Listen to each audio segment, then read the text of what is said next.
Un Princesse Dragon, ça raconte l'histoire d'un dragon qui ne peut pas avoir d'enfant et qui passe un pacte avec une sorcière pour en avoir. Elle lui offre 3 œufs. Des 2 premiers œufs sortent 2 dragonnets et du 3e, une petite fille.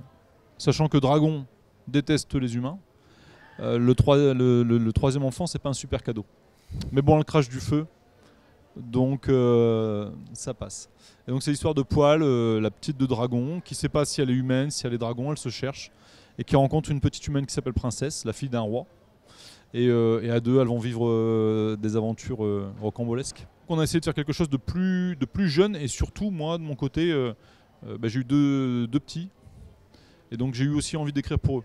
Enfin, clairement, j'ai une petite Coco de 4 ans, un petit Lupin de 2 ans, et en fait, avec ma femme, quand on a remis le couvert, si je puis dire, et qu'on a eu des nouveaux petits, en fait, mes émotions, à moi, perso, même en tant qu'auteur, changent, et je m'adresse à mon public, en fait. Et donc là, mon nouveau public, en priorité, c'est mes enfants, c'est mes petits. Donc il y a eu vraiment envie, l'envie de faire un film à l'ancienne, un conte, et puis qui s'adresse vraiment aux enfants, qui puissent vivre une belle aventure épique, mais pour les petits. Moi j'adore le dessin traditionnel, j'adore encore voir de beaux dessins, de belles peintures, et l'animation traditionnelle est dans cette veine en fait. Tous les dessins qu'il y a dans Princesse Dragon, toutes les animations sont faites à la main, image par image. C'est quelqu'un avec son crayon qui a dessiné. Voilà. Et ça, c'est une technique qui se perd de plus en plus, au fond, qui est remplacée par les gros films 3D. Et c'est quelque chose qu'on veut garder parce qu'on aime ça. Et puis parce que ça nous permet aussi d'avoir une touche vraiment particulière, en fait. On a voulu rester sur de l'anime comme on en faisait il y a 50 ans. Donc c'est vraiment aussi une volonté de notre part de rester dans cette catégorie, pas vieillotte j'ai envie de dire, mais disons plutôt vintage, c'est plus sympa. Je travaille avec beaucoup d'artistes, et ce qui est super intéressant quand on arrive sur un nouveau projet, c'est aussi de rencontrer de nouvelles personnes.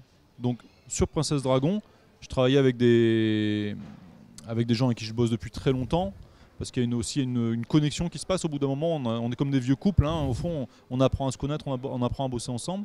Et ce qui est très intéressant aussi, c'est de temps en temps d'avoir des nouveaux qui arrivent et qui ont en fait une autre patte et qui nous continuent, parce que c'est pas parce qu'on est vieux et qu'on a 44 ans qu'on n'évolue plus. Et donc c'est vrai que c'est au contact aussi des nouveaux ou de personnes avec lesquelles on n'a pas l'habitude de travailler qu'on continue d'apprendre et qu'on continue de se renouveler. Et donc ça, c'est super enrichissant. Le métier d'auteur, artiste, dessinateur, tout ce qui est lié à l'art, c'est assez étrange parce que on est assez égocentrique, on est assez égoïste. Et en fait, quand on crée une œuvre, en général, les gens qui font ça bien, je pense, ils mettent beaucoup d'eux dedans. Et donc forcément, quand vous travaillez longtemps, et là un film comme ça c'est 4 ans, vous projetez, vous mettez longtemps des choses qui vous touchent dedans. La première hâte que vous avez, la première motivation que vous avez, c'est de partager le bébé une fois que c'est terminé, de le montrer et de dire voilà, qu'est-ce que vous en pensez.